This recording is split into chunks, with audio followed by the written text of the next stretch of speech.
Welcome to another episodic edition of Project Pipe Bomb. Normally, I'd be here with my esteemed panel. I'd be with the Vigilante Mario, the No-Show Piero, but they couldn't make it today for personal reasons. I believe Mario is celebrating his quinceañera.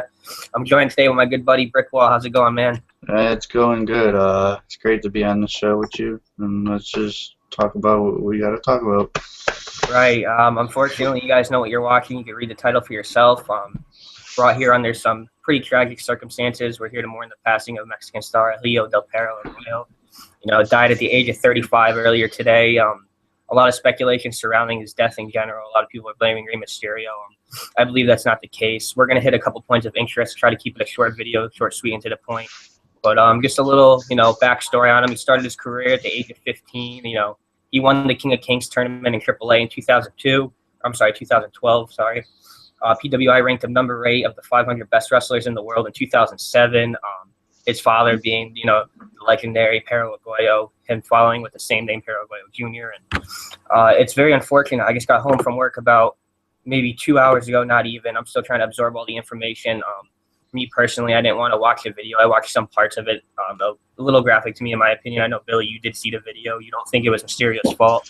Go into a little bit of detail on what you think happened and in this unfortunate tragedy. Yeah, before the drop kick and before the 619, I think something happened before that. Maybe a couple of spots they probably did wrong. He must have, because they said he died from whiplash trauma, pretty much. Like, they even said his vertebrae got snapped too. They're saying. Oh, wow. So that could be a factor that played into why he was just laying there and not doing nothing. Right. Like, he looked like he was halfway dead, but Right. A lot of people were saying it was a 619. Another set of people were saying it was actually the Hurricane Rana that could have snapped his trachea and his neck. And all the people putting blame out there to Rey Mysterio. It is an unfortunate tragedy, whether it's his fault or not, in my personal opinion. I don't believe it was. But nobody can make references or anything like that or put the blame on anyone until the medical examiner, until the coroner does the autopsy and figures out the cause of death. For all we know, there could have been something wrong with him prior to the match, and it could have been triggered in that match from getting hit too hard in a certain area. I know that happens with people that have problems with their brain. They get hit in the wrong spot and they die several days later from that. So until then, we can't really, pass judgment on anyone. Yeah. Plus, Ray missed the 619 anyways. He never hit him with it. Right. So. Right.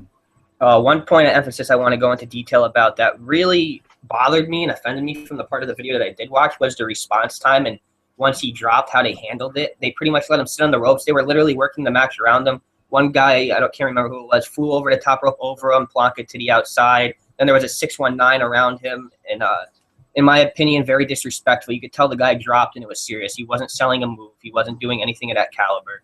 The response time was horrid, in my opinion. But who's to say that, the injuries suffered were so severe, even if they were there on point, would he still have made it? I don't think he would have. Sure. I think it was too severe. But Conan comes over and shrugs him a couple times. You see Mysterio is concerned, looks over. Yeah, and Mysterio even talking to the referee like, come on, we got to stop this. There's something wrong with this guy. But no, the match continues. The match continues, and it's so unfortunate, and it really it kills me inside to know that they're continuing the match and the guy's lying there on the ground, most likely dead at the time. We all know he wasn't pronounced dead until he reached the hospital, legitimately pronounced dead, but I believe he had passed on way before that. And once he dropped, I think it was over right there. And Conan comes over and shrugs him. They work the match around him.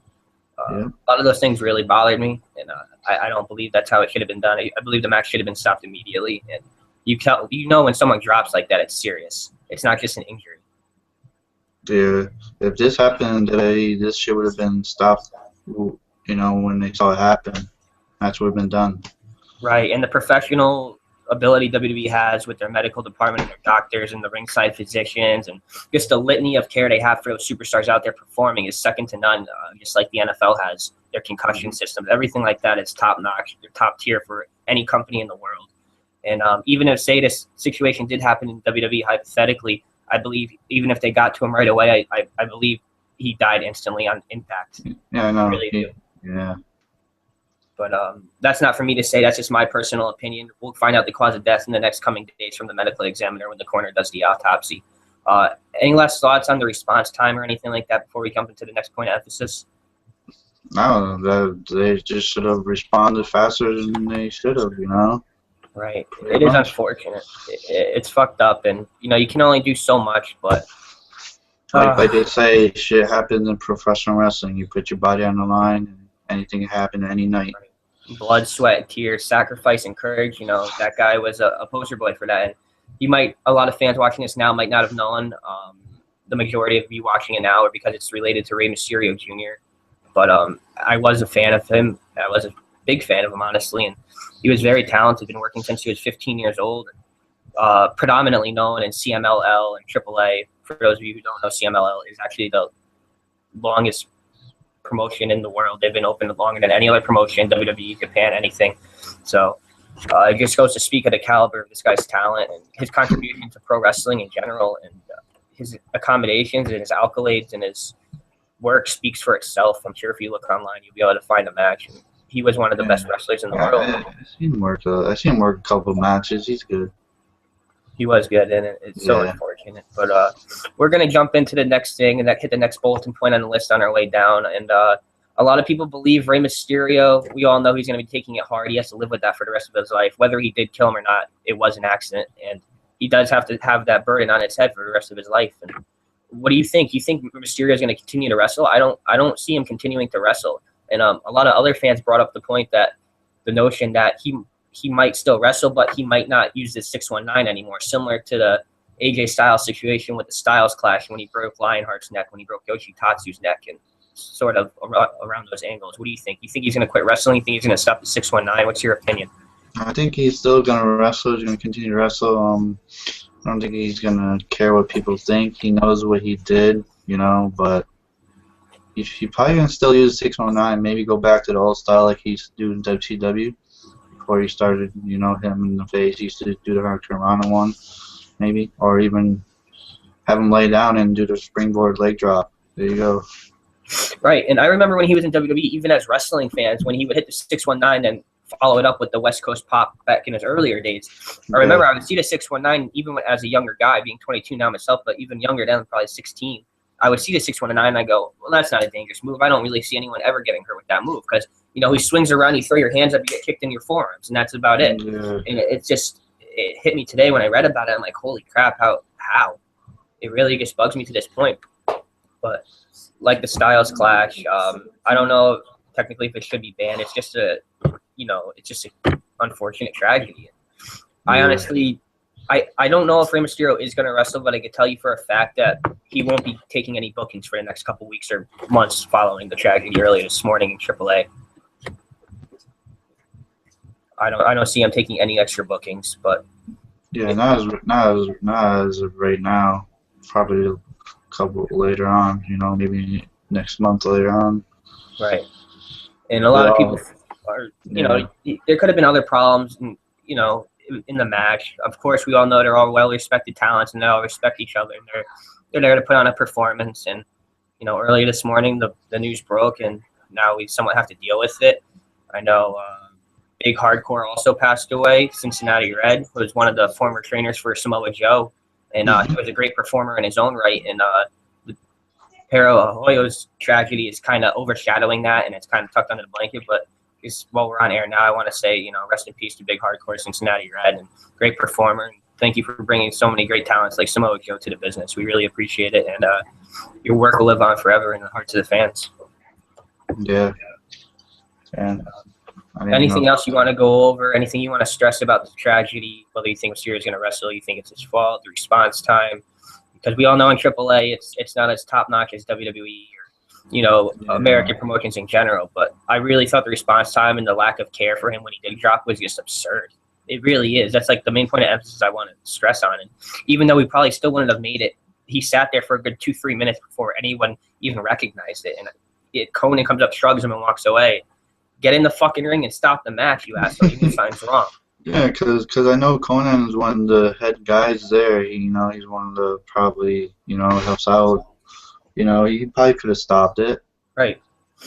And, I've always been a fan of Conan. I've appreciated his work and what he's doing with Prince Puma and the work he's been doing with Lucha Underground and prior to WCW, even his days in WWF, which weren't so, main event caliber, so to speak, Max Moon, whatever it may be. But I do respect him for his work outside of WWE, whether it be Lucha Underground, AAA, CMLL, any of the Southern American promotions in general.